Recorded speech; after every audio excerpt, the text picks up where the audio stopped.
Howdy, funky people. This is Carfunkle. I'm a creature from mythology called a carbuncle, and I make videos about mythology.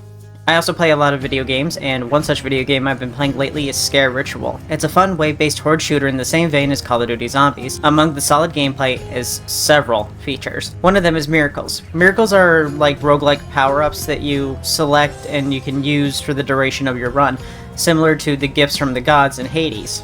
Each miracle has rarities, passives, actives, and affect your run in a lot of different ways. These miracles are used to build your skill set and introduce a mild bit of randomness to your game, but something cool about them is that they're all based on Celtic mythology, featuring gods that I'm definitely going to mess up the pronunciation of: Taranis, Heliake, Brigid, Sahireath, Morrigan, and even a few monsters. Today I'm going to tell you about one of the monsters called Nuckelavee, and what I think about how they're represented in Sker. If you like the video, leave a like and consider subbing so you don't miss when I cover the next god or monster. The story of the Nuckelavee is a story of near misses, deadly encounters, and rotten crops. Our main character today is Nuckelavee itself, a giant man and horse fused together as if the man were riding the horse, but fused at the waist with no sign of the man's legs, as if grafted on by some sick science experiment. Its human head so large and overgrown, it rolls lazily about from shoulder to shoulder, as if struggling to hold its massive head up. The horse itself having one large red eye in the center of its head, and flippers affixed to the base of its legs. Both are without flesh, only being a creature made of muscle with long gangly arms that nearly scrape the ground. The creature tormented the Orkney Islands of northern Scotland, where it was referred to as the nastiest of beasties, and rightly so, as even with some of the worst demons imaginable in other mythologies, they still have some sort of redeeming quality or some sort of moral or lesson behind them, but not the Nuckelavee. The Nuckelavee is just a total, irredeemable bastard. Nuckelavee is strongly associated with the water and ocean, despite us having no idea what form it takes when it's in the ocean. This association with the ocean is surprising, as it's a trait consistent across many mythologies, such as horses in Greek mythology having come from Poseidon. Funnily, Nuckelavee's naming even comes from water. Nuckelavee comes from Nugal, meaning water spirit who appears in the form of a horse, but its whole name means Devil of the Sea. Thankfully, because Nuckelavee comes from the sea, it has one big exploitable weakness: fresh water. Should you ever be chased by Nuckelavee, you only need to get past a river or stream, but he's also afraid of the rain, so you'll never see him out in the rain. But as long as you don't go out in the winter, you should be fine for the rest of the year. Mither, the mother of the sea, keeps him contained for the rest of the year. This is because when fall comes, Taran, a winter spirit, fights Mither for control of the ocean. Mither at this point is usually tired from working all summer and forfeits the fight to Taran. With Mither losing control of the sea, she also loses control of Nuckelavee. The Nuckelavee is so dangerous and terrifying that until recently, it was believed it was unsafe to even mention the name for fear of attracting his attention. For our story, we have the retelling of a man named Tomas and his encounter with the Nuckelavee. Tomas was out late one night, a beautiful, though moonless and starlit night. Tomas's road lay close by the seashore as he entered a part of the road that was hemmed on one side by the sea, and on the other by a deep freshwater loch. He saw some huge object in front, and moving towards him. What was he to do? He was sure that it was no earthly thing that was steadily coming towards him. He could not get to either side, and to turn his back to an evil thing he had heard was the most dangerous position of all. So Tamas said to himself, "The Lord be about me, and take care of me, as I am out of no evil intent this night." Tamas was always regarded as rough and foolhardy. Anyway, he determined, as the best of two evils, to face the foe, and so walked resolutely yet slowly forward.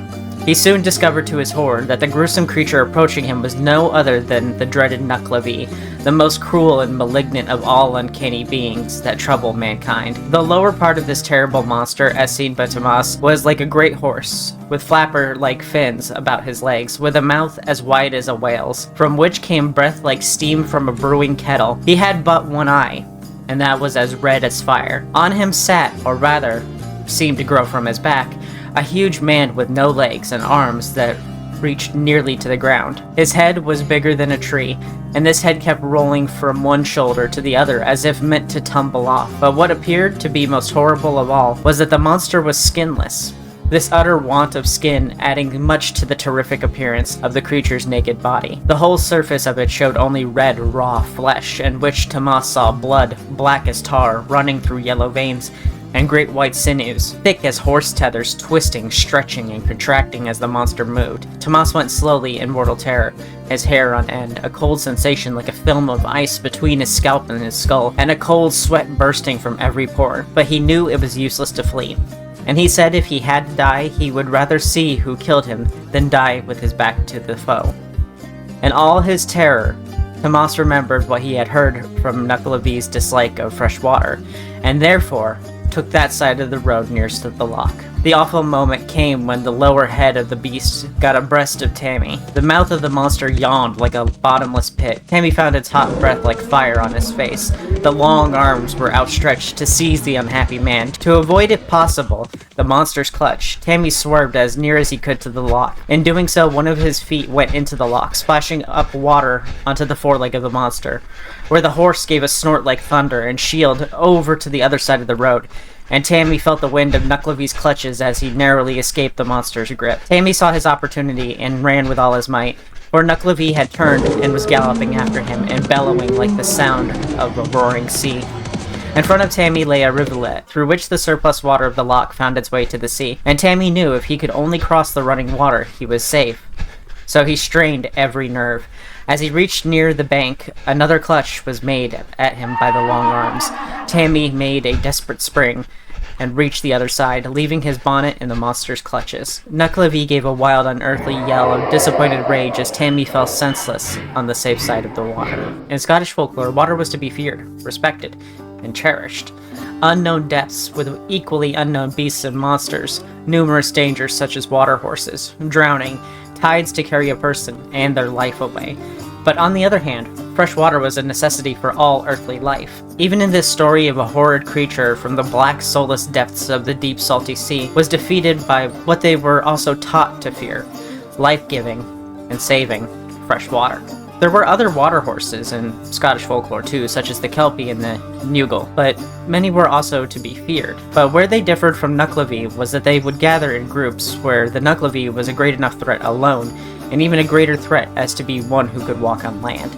With this presence on land also came pestilence and famine, the death of crops and livestock. So how does this compare to its representation in Sker ritual? In Sker, Nuckelavee, the deities, and other creatures are represented as icons and as archetypes for certain miracles or skills for characters to obtain in a run.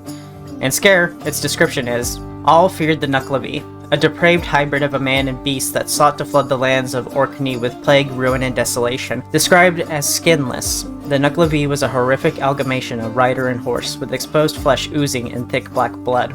Its breath was venom, having the capability to rot crops, sicken livestock, and send epidemics raging through villages. The abilities Nuckelavee bestows a player with are Poison Fire, which elements your gunfire with poison, Poison Bomb, making your Molotovs do poison damage, Poison Elixir, making you inflict poison damage back to attackers, Poison Stab, which lets you inflict poison damage on melee attacks, and Poison Fog, which makes your ultimate attack buff your damage while reducing the damage you take. Its other abilities increase the damage you deal against already poisoned enemies, spreading that poison, increasing poison chance, healing yourself from poison damage, healing from attacks, and exploding, dealing damage to nearby enemies after being hit a lot. As you can see, they leaned very far into the pestilence and famine side of the beast, its depiction even being a picture of Nuckelavee in a swamp, further associating it with poison, death, and decay. From what I've read of Nuckelavee's poisonous abilities, it's more like a footnote, like a little bonus, oh yeah, he can also make you sick. But in Sker, his identity is built around this little footnote. It's an interesting twist on the monster, and a good redesigning and retooling of Nuckelavee to better fit the role he needed to fill in the game. In the folklore, all we had to go on was that he chased you. So while leaning into water stuff might have been more accurate, it wouldn't have worked as well within the context of the game and the role he's filling here. So I think this is a perfectly acceptable change. Also, this is a zombie killing game. It would have been weird chasing zombies around with a super soaker and water balloons. But then again, we fought zombies with, plants, so I feel like maybe water gun probably isn't that much of a leap either. I'm just wondering if there may have been another Celtic myth or deity that would have been a better fit for poison, but I'm not as versed in Celtic mythology as I am Greek or Norse. I tried Googling and researching some stuff. I couldn't find anything, so I asked ChatGPT to be sure. I don't use AI in my video making process, but sometimes I ask ChatGPT if I can't find anything. Anyway, they said, in Celtic mythology, there isn't a specific deity solely dedicated to poison in the same way you might find in other mythologies like Greek or Norse. However, certain Celtic gods and goddesses are associated with aspects of nature, including plants and herbs, some of which could be poisonous. For instance, the Irish goddess Brigid is often associated with healing and herbalism, and some interpretations suggest she may have knowledge of both medicinal and poisonous plants. Similarly, the Welsh goddess Cyrudwen is associated with poisons and magic, which could include concoctions both beneficial and harmful. While there isn't a direct parallel to, say, Greek mythology's Hades or Norse mythology's Loki, who have specific associations with the underworld and trickery respectively, there are Celtic deities associated with various aspects of nature that could encompass the concept of poison indirectly. Alright, well, that makes sense as to why they chose Nuckelavee to be poison then. Brigid is already in the game and handles medicine and healing with her miracles. Nuckelavee is probably the best, second choice that they could get. But that's it for this one. Thanks for watching, and remember to stay funky. I'll tell a tale that is terribly true. Started out as a rumour, but suddenly grew. And it deals with a man and a horse in a ring. So settle on in and our song we shall sing. It happened one day in a ring by a farm, something that tragically brought us much harm. How could a place so abundant with charm create such a beast with a spear for an arm? And death and destruction is what you'll get when he's coming for you, and you kill you a wet and he's big and he's strong. It's quite plain to see that this is the tale of the Nuckelavee. Nuckelavee are big and evil and heinous. Who could it be? A set you free? It really must be an anus.